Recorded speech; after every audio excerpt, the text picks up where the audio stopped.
Ce matin-là, le patron laissa tomber discrètement un billet de 5000 $ sur le sol au moment de sortir travailler. Dans le salon, la ménagère aperçut l'argent. Pensant qu'il s'agissait d'un oubli, elle appela son patron pour le lui rendre. Mais celui-ci, faisant la sourde oreille, poursuivit son chemin vite, elle ramassa le billet et se précipita vers lui. Mais dès qu'il monta dans sa voiture, il démarra aussitôt, laissant la ménagère derrière lui, qui criait encore pour l'arrêter.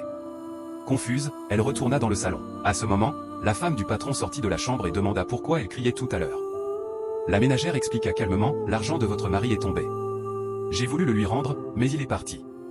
Prenez-le s'il vous plaît, et aidez-moi à lui remettre. » La femme esquissa un sourire et répondit, « Oui, oui, je vais m'en charger. Retourne à tes tâches. » La ménagère repartit travailler, laissant l'épouse entrer tranquillement dans sa chambre. Mais le soir venu, alors que le patron était déjà de retour, il se mit soudain à chercher son argent dans tous les sens. Assise tranquillement sur le lit, la femme observait son mari fouiller nerveusement la chambre sans rien dire. Après plusieurs recherches infructueuses, l'homme demanda, « Chérie, tu n'as pas vu mon argent ?» La femme répondit calmement, « Non, je n'ai rien trouvé. Vérifie peut-être dans les armoires. »« J'ai déjà tout fouillé. » rétorqua le mari. Elle insista, « Regarde dans ton porte-monnaie. » Mais en l'ouvrant, il s'exclama, « Je savais que ce n'était pas là.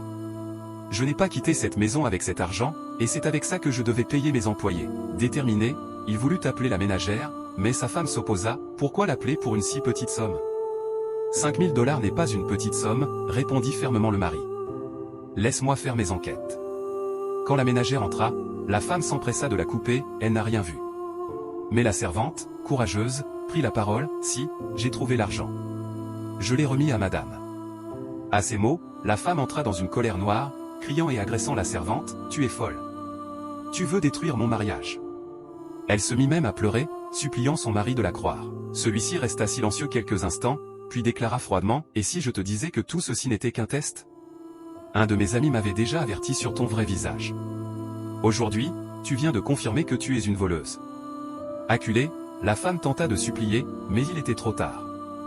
Le mari récupéra son argent et ordonna, « Sors immédiatement de cette maison. Je ne peux pas vivre avec une voleuse. » Après son départ, l'homme soupira et dit à la ménagère, « Depuis 3 ans que tu es avec moi, tu as toujours été honnête. Mais toutes les femmes que j'ai voulu épouser m'ont trahi. Dis-moi, accepterais-tu que je sois l'homme de ta vie ?» La ménagère, après un long silence, accepta finalement, consciente de la sincérité de son patron. Selon vous, le mari a-t-il eu raison d'épouser sa servante? Vos avis en commentaire. N'oubliez pas de partager cette vidéo au maximum.